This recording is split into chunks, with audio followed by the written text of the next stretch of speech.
할렐루야. 네, 오늘 이 밤에도 또 은혜의 자리에 나오신 성도님들을 환영하고 축복합니다. 우리 앞뒤 좌우에 계신 분들하고 이렇게 한번 인사하겠습니다. 자, 어떻게 인사하냐면 있는 모습 그대로 사랑합니다.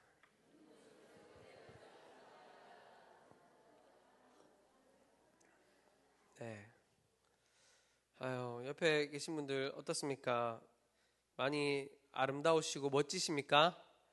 네, 우리 참 하나님이 얼마나 감사한지 모르겠습니다. 하나님 생각하면 우리가 사실 뭐 옆에 계신 분들 아름답고 뭐 멋지다는 말씀하시지만 사실 지금 하루 동안 열심히 사시다가 정말 피곤하고 피곤해 완전 지금 이제 완전 쩔어 있는 그런 모습으로 그냥 화장 조금 고치시고 이렇게 오신 거잖아요. 그렇죠?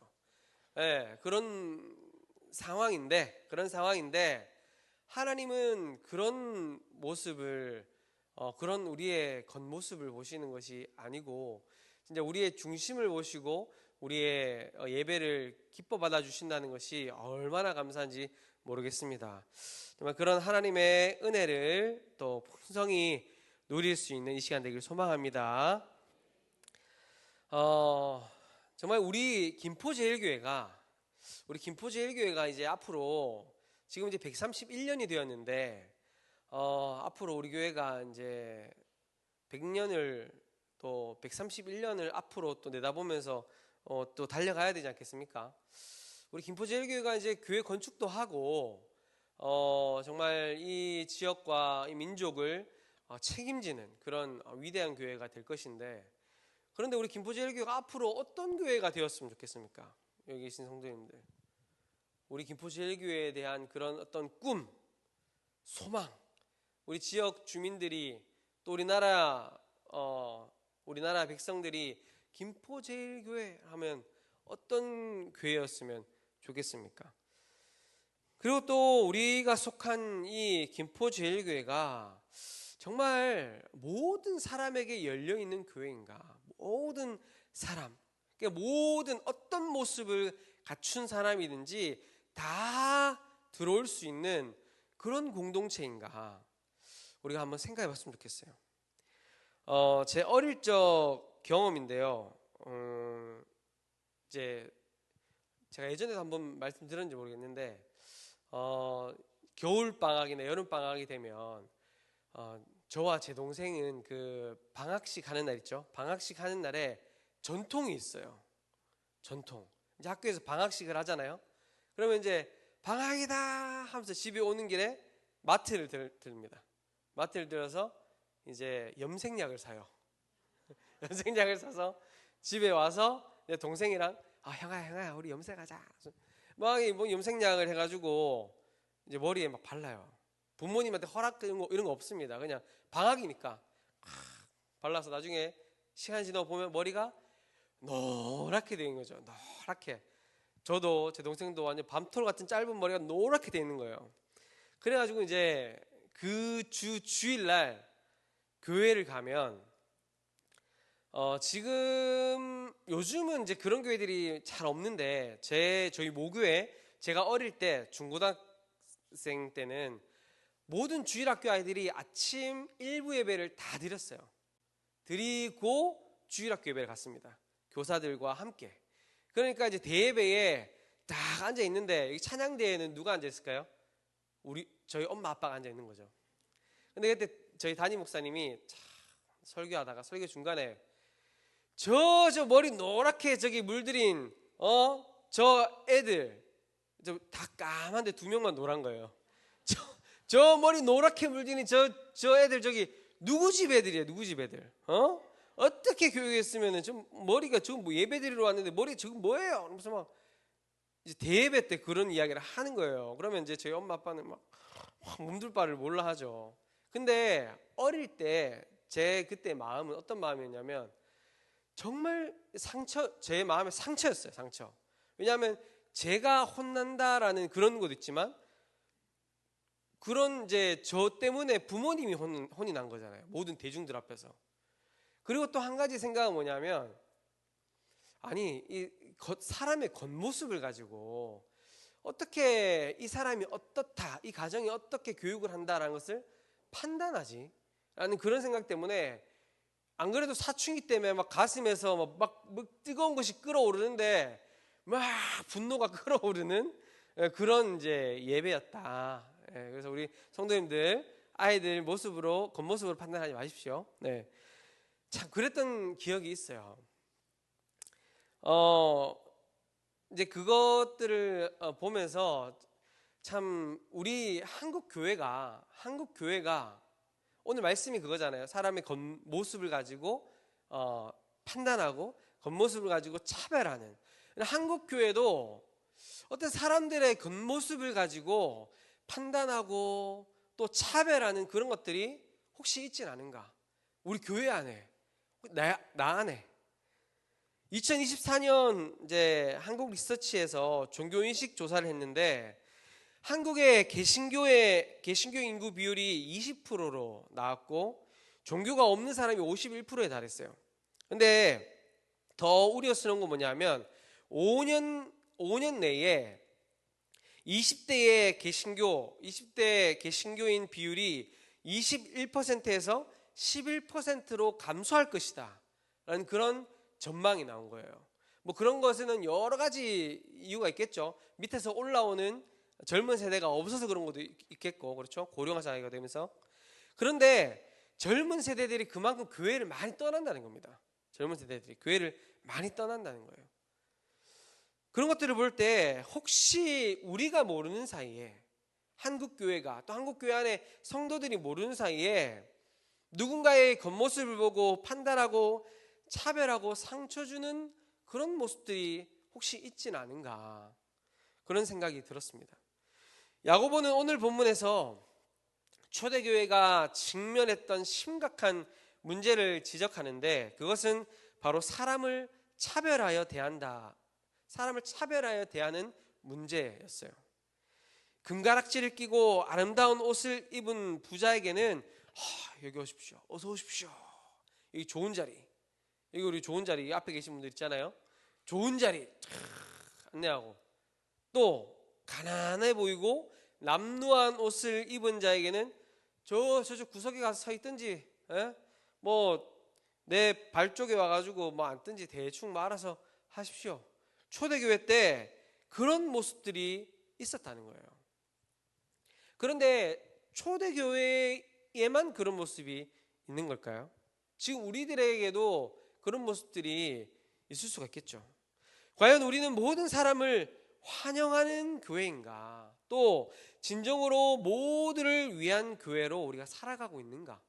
김포제일교회라는 이 교회 공동체뿐만 아니라 교회로서의 나의 모습도 사람을 차별하지 않고 모두를 주님의 사랑으로 품는 그런 교회의 모습으로 살아가고 있는가?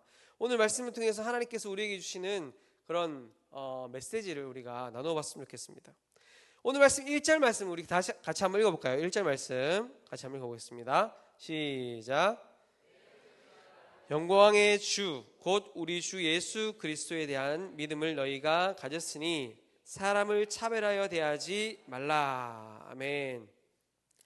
오늘 야고보가 본문의 첫머리에 예수님을 영광의 주라고 부르는 것은 그냥 단순한 존칭이 아닙니다. 구약에서 여호와의 영광이 성막과 성전에 충만했던 것처럼 예수 그리스도는 하나님의 영광의 완전한 현현이잖아요. 하나님의 영광의 완전한 현현이십니다. 요한복음은 이것을 말씀이 육신이 되어 우리 가운데 거하심에 우리가 그 영광을 보니 아버지 독생자의 영광이다 라고 그렇게 증언했죠. 그런데 여기서 놀라운 역설이 있습니다. 영광의 주이신 예수님은 어떤 모습으로 이 땅에 오셨죠? 영광의 주, 영광스러운 그런 주님이 이 땅에 정말 전혀 그 표현과 맞지 않는 모습으로 이 땅에 오셨잖아요. 그렇죠? 화려한 옷을 입고 금가락지를 끼고 귀족의 모습으로, 왕족의 모습으로 오신 것이 아니라 오히려 가장 낮고 낮은 그런 천한 모습으로 이 땅에 오셨지 않습니까? 이사야서 53장 2절은 메시아의 모습을 이렇게 예언했죠. 그는 주 앞에서 자라나기를 연한 순 같고 마른 땅에서 나온 뿌리 같아서 고운 모양도 없고 풍채도 없은즉 우리가 보기에 흠모할 만한 아름다운 것이 없도다. 하나님의 아들이 가장 보잘것없는 모습으로 오셨다는 것, 이것이 하나님 나라의 놀라운 비밀입니다. 바울은 이것을 고린도후서 8장 9절에서 이렇게 말씀하고 있습니다. 우리 주 예수 그리스도의 은혜를 너희가 알거니와 부요하신 이로써 너희를 위하여 가난하게 되심은 그의 가난함으로 말미암아 너희를 부요하게 하려 하심이라. 아멘. 예수님은 하나님의 아들이시지만 가장 볼품없는 모습으로 낮은 자리로 오셨고 왕 중에 왕이시지만 사회적인 약자와 가난한 자들과 함께 하셨던, 세상에서 손가락질 당하고 멸시받고 천대받는 자와 가장 가까이서 먹고 마시고 친구가 되어주셨던 분이 바로 우리 주님이신 예수님이시죠. 예전에 어떤 한 교회에서 이런 일이 있었대요. 노숙자 한 명이 주일 예배에 참석하셨답니다. 여러분, 노숙자 옆에 한번 가보셨습니까? 노숙자가 향수 냄새가 나죠. 향수 냄새가 나면 노숙자가 아니죠. 뭐 저기 서울역 이런 데 가면 아직 노숙자 계시잖아요. 그 옆에 가면 그냥 코를 찌르는 냄새가 나죠. 왜냐하면 이제 제대로 씻지도 않고 옷도 그렇고 뭐 계속 비 맞고 젖은 옷이 말랐다가 젖었다가 이렇게 반복하니까. 근데 노숙자가 주일 예배 참석하니까 주변 사람들이 막 냄새가 나니까 그 사람을 피하잖아요. 그렇죠? 피하고 막 수순거리고, 아, 예배 때 왜 와가지고 저렇게 예배를 방해하나, 이런 표현까지 나왔던 거예요.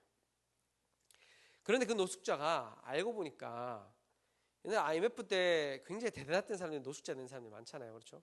과거에 이 사람이 굉장한 큰 대기업의 임원이었던 거예요. 근데 그 이제 회사가 어려워지면서 이 사람이 이제 노숙자가 되었던 거예요. 나중에 이 사실을 알게 된 성도들이 크게 부끄러워하면서 자기 스스로를 굉장히 우리가 잘못했구나라는 그런 이제 이야기를 했답니다. 그런데 설령 그 사람이 그런 뭐 굉장했던 사람, 옛날에 과거에 굉장했던 사람이 아니었다 하더라도 원래부터 그 사람이 그냥 뭐 보잘것없는 그런 사람, 정말 가난한 사람, 또 노숙자, 그런 사람이었다고 하더라도 우리의 태도는 달라져서는 안 되겠죠. 그 사람이 어떤 모습이었, 옛날에 대단한 사람이었기 때문에 아이고 우리가 잘못했구나, 이게 아니라 그 사람이 원래부터도 정말 가진 것 없고 볼품없는 사람이었다 하더라도 아이고 우리가 잘못했구나. 성도들이 그런 표현이 나왔어야 되는 거잖아요. 그렇죠? 따라서 영광의 주를 믿는다고 고백하면서 동시에 사람을 외모나 경제적인 조건으로 차별한다는 것은, 이것은 근본적으로 모순된 이야기라는 거예요. 모순된 이야기. 그것은 마치 겸손의 왕이신 예수님을 믿는다고 하면서 교만한 삶을 사는 것과 똑같은 거예요. 나는 겸손의 왕이신 주님을 섬깁니다. 나는 겸손한 주님을 따라 살아갑니다 하면서 교만하게 살아가는 거예요. 이거는 말과 행동이 하나도 맞지 않는 모습이잖아요. 그렇죠? 사랑하는 성도 여러분, 우리들은 어떻습니까? 나는 어떻습니까? 나는. 우리 김포제일교회는 뭐 전혀 그런 모습이 없을 거라고 저는 생각하고 믿는데요. 우리들은 어떻습니까? 사람들에게 표현 안 하면 내 속에 있는 본 모습은 아무도 모르잖아요. 그렇죠? 나만 알잖아요. 혹시 교회에서도 은연 중에 사회적인 지위나 경제적인 능력, 외모나 학벌로 사람을 평가하고 있지는 않습니까? 하나님은 사람을 외모로 보지 않으십니다. 신명기 10장 17절에서 이렇게 말씀하시잖아요. 같이 한번 말씀 읽어볼까요? 신명기 10장 17절 시작. 여호와는 신 가운데 신이시며 주 가운데 주시오 크고 능하시며 두려우신 하나님이시라. 사람을 외모로 보지 아니하시며 라고 그렇게 말씀하고 있습니다. 이것이 얼마나 놀라운 표현입니까? 우리는 너무나 당연하기 때문에 그냥 이런 말씀을 봐도 당연하게 받아들이죠. 그냥 특별한 이제 감흥이 없죠. 그런데 오늘 말씀에 완전히 말이 안 되는 그런 표현이 나와 있잖아요. 우리 하나님 여호와는 어떤 분입니까? 신중의 신이다. 주 가운데 주시다. 또 크고 능하시며 두려우신 하나님이시다. 이 하나님은 창조주시잖아요. 창조주. 그런데 그런 하나님이 피조물인 사람을 외모로 판단하지 않는다. 이것이 얼마나 말도 안 되는 놀라운 말씀입니까? 베드로가 이방인 고넬료의 집에 들어가면서 깨달은 진리가 있죠. 베드로가 이방인 고넬료의 집에 들어가면서 깨달은 진리는 하나님은 사람의 외모를 보지 아니하시고 각 나라 중 하나님을 경외하며 의를 행하는 사람은 다 받으신다라는 그런 복음의 핵심을 베드로가 깨달았잖아요. 그렇죠? 사랑하는 성도 여러분, 창조주이신 하나님, 왕 중의 왕, 주 중의 주이신 그런 크고 두려우신 영광스러운 하나님도 피조물인 사람을 외모로 판단하지 않는다고 말씀하시는데, 피조물인 나가 어떻게 내 형제 자매를 하나님도 외모로 판단하지 않으시는, 하나님도 사랑하시는 그 사람을 외모로 판단할 수가 있다는 말입니까? 우리가 영광의 주를 믿는다면 그분의 성품을 닮아야 하는 것이 맞죠. 교회는 세상과 달라야 합니다. 세상 사람들은 외모와 지위와 또 그 사람이 얼마나 대단한 것을 가지고 있느냐를 가지고 그 사람을 판단하고 평가하고 높여줄지 모르겠지만, 우리는 그냥 그 사람을 그냥 있는 그대로 우린 사랑하고 그 사람을 있는 그대로 받아줄 수 있는 그런 하나님의 백성들이 다 될 수 있길 소망합니다. 왜 그렇습니까? 우리의 주인이신 하나님이 사람을 외모로 판단하지 않는다라고 말씀하셨기 때문에 우리도 그 모습 그대로 살아가야 되는 것이죠. 우리 오늘 말씀 5절 말씀 같이 한번 읽어볼까요? 5절 말씀 같이 한번 읽어보겠습니다. 시작.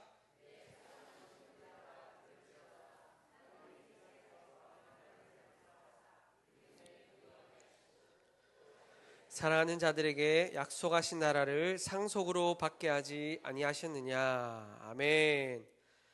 하나님의 선택 방식은 세상과 완전히 다릅니다. 세상은 부자와 권력자를 높이지만 하나님은 가난하고 연약한 자를 택하신다라고 그렇게 말씀하시죠. 이것은 하나님 나라의 놀라운 역설입니다. 구약시대 때부터 하나님이 이런 방식으로 역사하셨죠. 하나님이 이스라엘을 택하신 이유는 무엇 때문입니까? 이스라엘이 크고 대단한 민족이었기 때문에 이스라엘을 택하셨습니까? 아니죠. 그들이 강대해서가 아니라 가장 작은 민족이기 때문에, 가장 연약하고 볼품없는 그런 민족이었기 때문에 하나님이 그 이스라엘을 택하셨잖아요. 다윗을 왕으로 세우실 때도 어땠습니까? 다윗을 왕으로 세우실 때도 이새의 8 아들 가운데 가장 어리고 보잘것없었던 막내를 택하셨잖아요. 사무엘상에서 한나가 이렇게 노래합니다. 사무엘상 2장 7절에서 8절 말씀에 이렇게 한나가 고백합니다. 여호와는 가난하기도 하시고 부하기도 하시며 낮추기도 하시고 높이기도 하시는도다. 가난한 자를 진토에서 일으키시며 빈궁한 자를 거름더미에서 올리사 귀족들과 함께 앉게 하시며 영광의 자리를 차지하게 하시는도다. 아멘. 예수님께서도 공생애 동안 이것을 계속 실천하셨죠. 세리와 죄인들과 함께 식사하시고 사마리아 여인과 대화하시고 어린아이들을 품에 안으셨습니다. 마태복음 5장 3절에서 심령이 가난한 자는 복이 있나니 천국이 그들의 것이다 라고 선포하셨습니다. 누가복음에서는 더 직접적으로 이것을 기록하고 있죠. 너희 가난한 자는 복이 있나니 하나님 나라가 너희 것임이요. 또 반대로 부자들에 대해서는 뭐라고 말씀하셨습니까? 그러나 화 있을진저 너희 부요한 자여 너희는 너희의 위로를 이미 받았도다 라고 예수님께서 경고하셨습니다. 하나님이 이 세상 가운데 가난한 자를 택하셨다라고 말씀하시는데, 가난한 자를 택하신 이유는 그들이 다른 사람보다 더 나아서가 아닙니다. 오히려 세상의 부패한 가치 체계를 뒤집으시고 당신의 주권과 은혜를 드러내기 위해서 연약하고 가난한 자를 택하시는 것이죠. 세상이 무시하고 버린 자들을 하나님이 택하심으로써 구원이 인간의 노력이나 조건이 아닌 오직 하나님의 은혜임을 보여주시기 위해서 연약하고 가난하고 힘이 없는 자들을 택하셔서 그들을 사용하신다라는 겁니다. 고린도전서 1장 26절에서 29절에서는 바울이 이렇게 말씀합니다. 고린도전서 1장 26절에서 29절 말씀 같이 한번 읽어보겠습니다. 시작. 형제들아 너희를 부르심을 보라. 육체를 따라 지혜로운 자가 많지 아니하며 능한 자가 많지 아니하며 문벌 좋은 자가 많지 아니하도다. 그러나 하나님께서 세상에 미련한 것들을 택하사 지혜 있는 자들을 부끄럽게 하려 하시고 세상에 약한 것들을 택하사 강한 것들을 부끄럽게 하려 하시며 하나님께서 세상에 천한 것들과 멸시받는 것들과 없는 것들을 택하사 있는 것들을 폐하려 하시나니 이는 아무 육체도 하나님 앞에서 자랑하지 못하게 하려 하심이라. 아멘. 그런데 야고보는 하나님이 이렇게 약하고 가난하고 세상 가운데 빛나지 않고 볼품없는, 자신들의 힘으로는 아무것도 할 수 없는 것 같은 그런 사람을 택하셔서 하나님의 구원의 은혜를 드러내고 보여주신다라고 그렇게 말씀하시는데, 그런데 야고보는 당시 교회가 이것과 완전 반대로 하고 있다라고 말씀하고 있어요. 6절에서 7절 말씀에서 이렇게 말씀하시죠. 너희는 도리어 가난한 자를 업신여겼도다. 부자는 너희를 억압하며 법정으로 끌고 가지 아니하느냐. 그들은 너희에게 대하여 일컫는 바 그 아름다운 이름을 비방하지 아니하느냐라고 야고보가 질책하고 있습니다. 이건 얼마나 아이러니한 상황입니까? 교회를 억압하고 그리스도의 이름을 모욕하는 부자들을 오히려 교회가 그런 부자들을 존경하고 하나님이 택하신 가난한 자들은 멸시하고 있다라고 그렇게 이야기하고 있는 것이죠. 사랑하는 성도 여러분, 당시 초대교회에만 그런 모습들이 있습니까? 우리들은 어떻습니까? 지금 나의 모습은 어떻습니까? 혹시 우리도 내가 모르게 세상의 가치관에 물들어서 물질적으로 풍족한 사람들을 더 귀하게 여기고 그들을 더 대접하고 있는 그런 모습이 우리에게 있지 않습니까? 진정한 교회는 세상이 버린 사람들을 품는 곳이 교회여야 되죠. 상처받은 자들의 피난처가 되는 곳이 교회여야 되죠.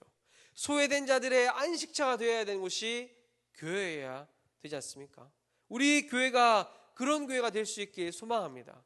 그래서 예전에 제가 자랄 때 저희 모교회에서 담임 목사님이 이런 말씀을 하신 적이 있어요. 교회에 담배 냄새가 풍기는 사람들이 많아야 되지 않겠습니까? 교회에 술 마시고 술 취해서 정말 술 냄새를 풍기면서도 예배드리러 오는 사람들이 많아야 되지 않겠습니까? 라고 그렇게 말씀하셨어요. 근데 어릴 때 제 마음에는 아니 그런 사람이 오면 예배가 방해되지 않을까요? 그러면은 그런 사람들은 어디 가서 예배를 드려야 됩니까? 세상에서 무시당하고 세상에서 손가락질 당하는 사람들, 그런 사람들은 어디 가야 됩니까? 예수님이 그런 사람들을 배척하셨나요? 아니죠. 오히려 그런 사람들에게 예수님이 가까이 가셨잖아요. 그런 사람들의 친구가 되어주셨잖아요.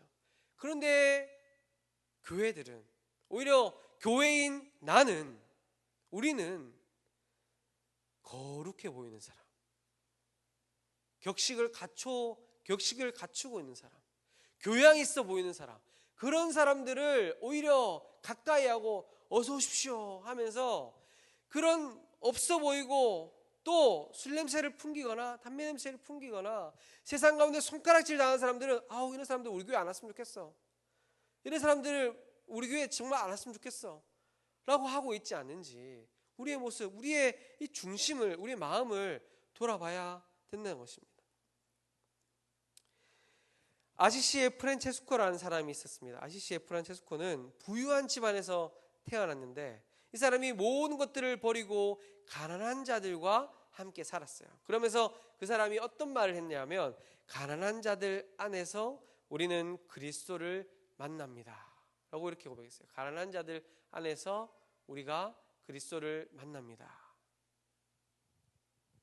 마태복음 25장에서 예수님은 너희가 여기 내 형제 중에 지극히 작은 자 하나에게 한 것이 곧 내게 한 것이니라 라고 그렇게 말씀하셨죠.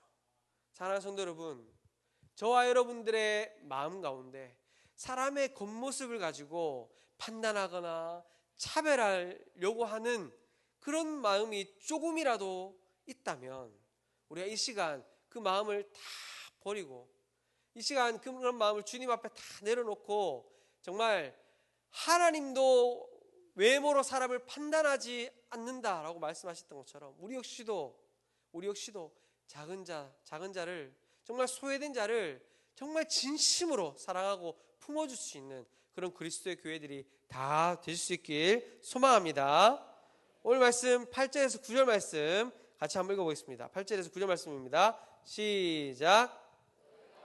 성경에 기록된 대로 내 이웃 사랑하기를 내 몸과 같이 하라 하신 최고의 법을 지키면 잘하는 것이거니와 만일 너희가 사람을 차별하여 대하면 죄를 짓는 것이니 율법이 너희를 범법자로 정죄하리라. 아멘. 야고보는 지금 구약의 레위기 19장 18절에 이야기하는 내 이웃 사랑하기를 내 자신같이 하라라는 그 말씀을 지금 인용해서 최고의 법이다, 최고의 법, 이것이 왕의 법이다 라고 그렇게 말하고 있습니다. 이것은 예수님께서 모든 율법과 선지자의 강령이다 라고 제시하신 것이잖아요. 이 왕의 법이다 라는 이런 표현이 굉장히 의미가 있습니다. 이것은 하나님 나라를 다스리는 최고의 법칙이다 라는 것이죠. 다른 모든 법들이 이 법에서 나오고 또 이 법으로 통합니다. 왕이신 예수님이 직접 선포하시고 직접 삶으로 실천하신 법이잖아요. 하나님을 사랑하고 이웃을 사랑하는, 그것은 예수님의 삶으로 보이신 왕의 법이기 때문에 우리는 당연히 그 법을 우리의 삶으로 실천하고 살아내야 되는 것이죠. 그런데 사람을 차별하는 것은 바로 이 왕의 법을 정면으로 위반하는 행위입니다. 야고보는 이것을 단순한 예절 부족이나 어떤 좀 예의가 없다, 예의에 어긋난다 라고 그렇게 말하는 것이 아니라 야고보는 죄다 라고 지금 말하고 있어요. 죄다, 하나님 앞에서 범법자가 되는 심각한 문제다 라고 그렇게 지금 말씀하고 있습니다. 왜 차별이 그토록 심각한 문제일까요? 그것은 차별은 하나님의 형상으로 지음받은 인간의 존엄성을 부정하기 때문입니다. 모든 사람이 하나님의 형상으로 하나님의 형상을 지니고 있다면 또 그 사실을 믿는다면 누구도 차별받아서는 안 되죠. 누구도 차별해서는 안 되죠. 다 하나님의 형상이니까요. 그래서 이웃을 사랑해라 라는 이 개념은 그냥 추상적인 개념이 아닙니다. 구체적으로 우리 옆에 있는 사람, 우리와 함께 예배드리는 성도들을 있는 그대로 받아들이고 사랑하는 것이에요. 요즘에 청년들의 어떤 신앙의 실태를 조사하면 그 청년들의 51.3%에 달하는 그 청년들에게 이런 결과가 나왔다고 합니다. 그들이 교회를 떠나는 주요 이유 중에 하나가 진정성 없는 관계, 형식적인 사랑 때문에 교회를 떠난다라고 이렇게 고백했대요. 만약에 우리가 진정으로 서로 사랑하고 사랑하는 모습을 보이고 또 청년들을, 젊은 세대들을 사랑하면 그들이 당연히 그 사랑을 느끼게 되겠죠. 그러면 그들이 교회를 떠나지 않겠죠. 예수님 요한복음 13장에서 제자들의 발을 씻기면서 새 계명을 너희에게 주노니 서로 사랑하라. 내가 너희를 사랑한 것 같이 너희도 서로 사랑하라 라고 그렇게 말씀하셨습니다. 교회의 가장 강력한 증거가 바로 이렇게 차별 없는 사랑인 거죠. 세상이 사람들을 나누고 등급을 매기고 차별할 때 교회가 모든 사람들을 차별 없이 포용하고 사랑한다면 세상 사람들이 교회를 어떻게 보겠습니까?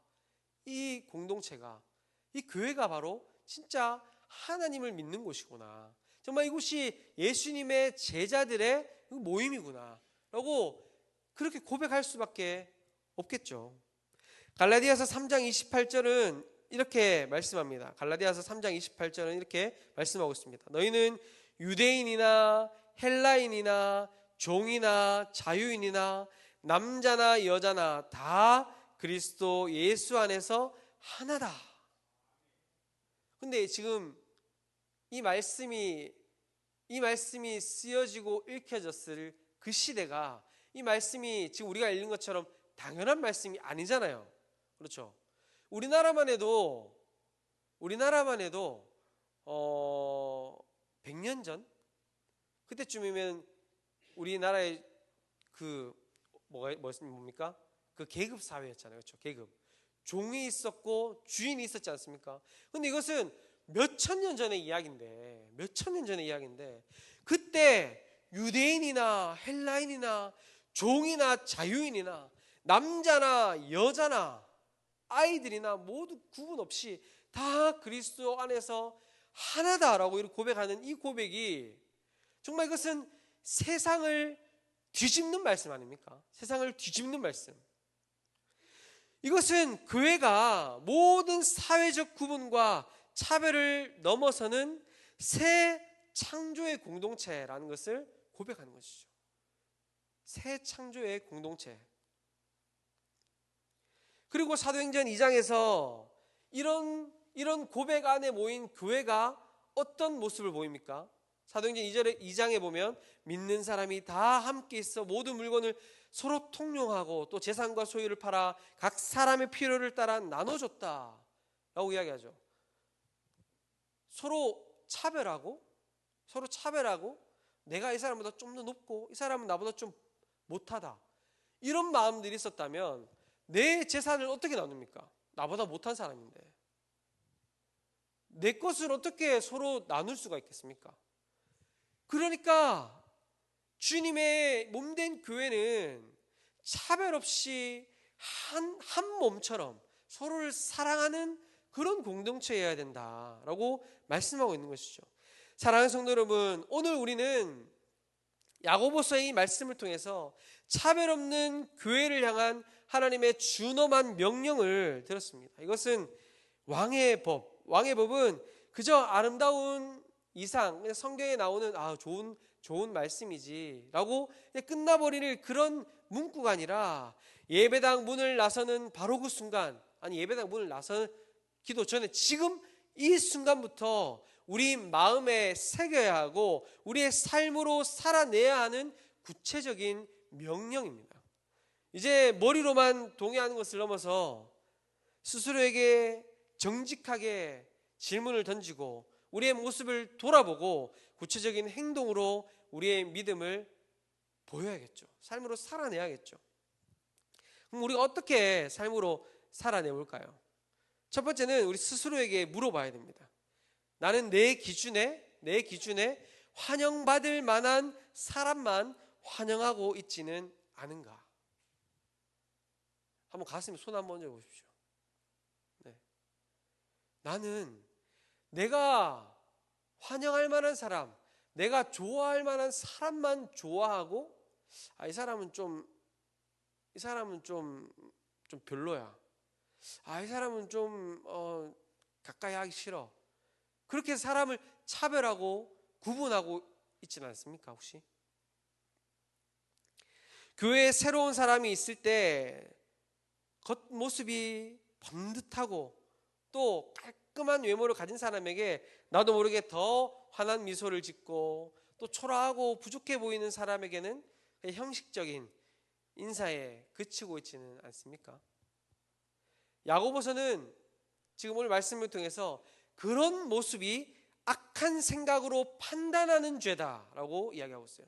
악한 모습으로 판단하는 죄. 그래서 우리는 이제 오늘 지금 이 순간부터 먼저 다가가는 훈련을 해야 돼요. 먼저 다가가는 훈련. 우리 김포제일교회에 아마 제가 잘 모르겠지만 한 몇십 년을 우리 교회에서 신앙생활을 해도 거의 한 번도 대화 안 해본 사람이 있으실 거예요. 혹시 그런 분 있습니까? 권사님 고개 끄덕끄덕는데 그런 분 있다는 말씀인가요? 아마 그런 분 있을 거예요. 형식적으로 인사만 하고 이 사람이 어떤 삶을 살아가는지, 가정의 모습이 어떤지, 자녀가 어떤지 전혀 관심도 없고, 뭐 그런 사람이 있을 거예요. 식사도 한 번 안 해본, 차도 한 잔 안 먹어본 그런 사람도 있을 거예요. 근데 우리는 이제 먼저 다가가야 돼요. 먼저 누군가 하겠지, 새가족부가 하겠지, 안내위원이 하겠지, 그게 아니라 내가 다가가는 겁니다. 그 사람이 어떤 모습이 있는지 그게 상관없어요. 내가 먼저 다가가는 겁니다. 그러면서 이렇게 이야기하는 거죠.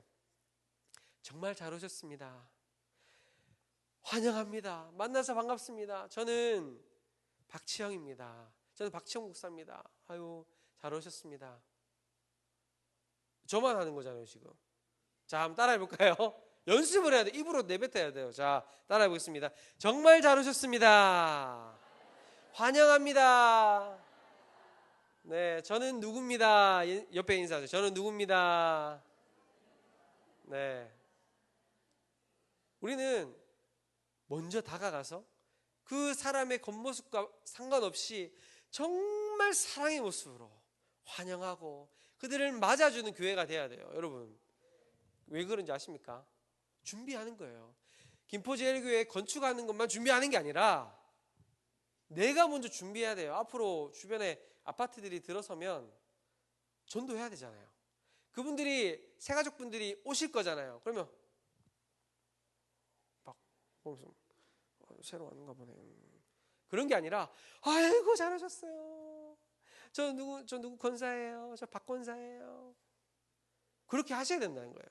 지금부터 연습하셔서 정말 사랑으로 모든 사람들을 맞이해 줄 수 있는 저와 여러분 될 수 있게 소망합니다.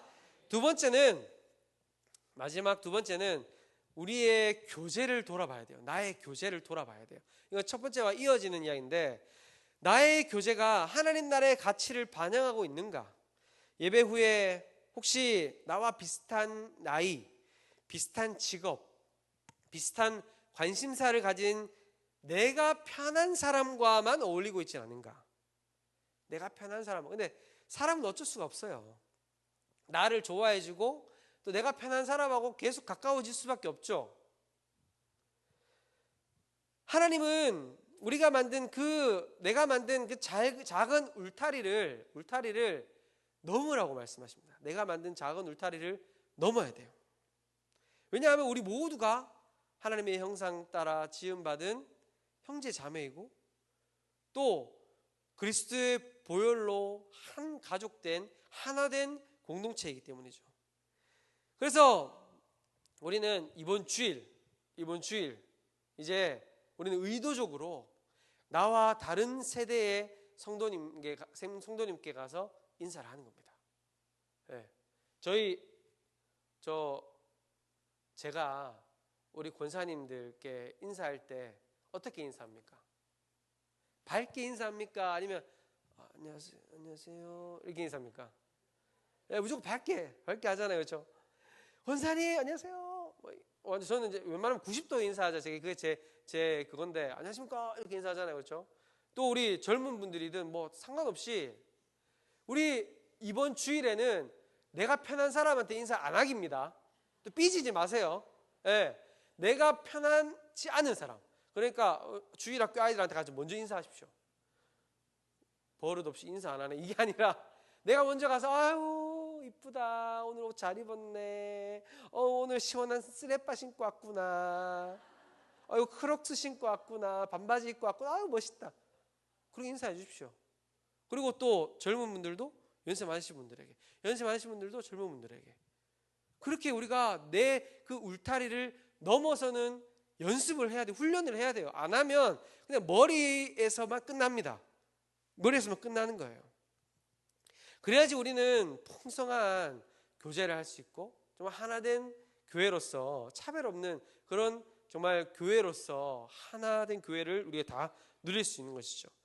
말씀을 마무리하겠습니다. 우리 찬양팀 나와주시고요. 사랑하는 성도 여러분, 만약에 예수님이